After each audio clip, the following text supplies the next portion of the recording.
Hello guys, today நம்ம idli, dosa, rice எல்லாத்துக்குமே ஊற்றி சாப்பிட்ற மாதிரி சிக்கன் குழம்பு பொட்டேட்டோ போட்டு என்னோட ஸ்டைலில் நான் செய்ய போகிறேன். ஸோ வாங்க வீடியோக்குள்ளே போகலாம்.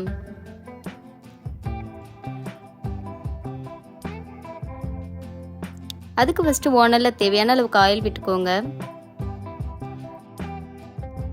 ஆயில் நல்லா காஞ்சதும் ஒரு பிரிஞ்சி இலை, 5-6 பட்டை, 5-6 கிராம்பு, கொஞ்சம் சோம்பு சேர்த்து பொரிய விடுங்க. இதெல்லாம் பொரிஞ்சதும் ஒரு 3 பெரிய வெங்காயம் கட் பண்ணி வச்சுருக்கேன், அதை சேர்த்துக்கலாம். ஸோ இதை நல்லா வதக்கிக்கலாம்.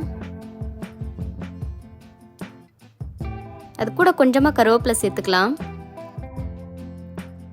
ஸோ வெங்காயம் இந்த அளவுக்கு வதங்கினதும் அது கூடவே கட் பண்ணி வச்சுருக்க 3 பெரிய தக்காளியை சேர்த்துக்கலாம்.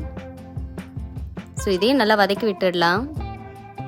ஸோ இந்த டைமில் நான் 1/2 மூடி தேங்காய் கட் பண்ணி வச்சுருக்கேன். அது கூட கொஞ்சமாக பொட்டுக்கல்லை சேர்த்து தண்ணி ஊற்றி நல்லா அரைச்சி வச்சுக்கோங்க. தக்காளி நல்லா வதங்கிருச்சு. இப்போ நம்ம அரைச்சி வச்சுருக்க இஞ்சி பூண்டு பேஸ்ட் இது கூட சேர்த்துக்கலாம். நல்லா வதக்கி விட்டுடலாம்.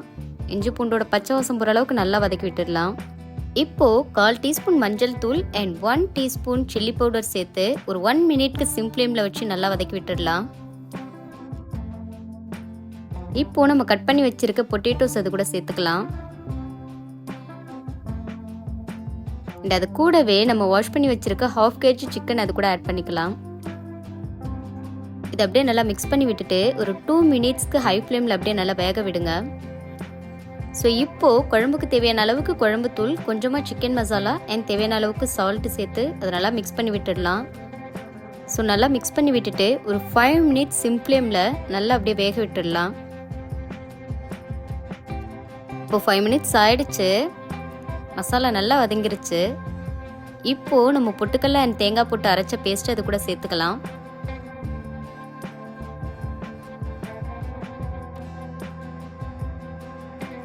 சரி, அது கூடவே நம்ம குழம்புக்கு தேவையான அளவுக்கு தண்ணியும் சேர்த்துக்கலாம்.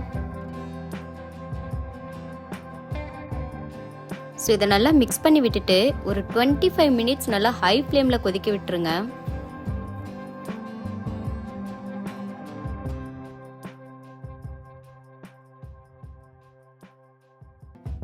குழம்பு அடி பிடிக்காம அப்பப்போ கிண்டி விட்டுருங்க.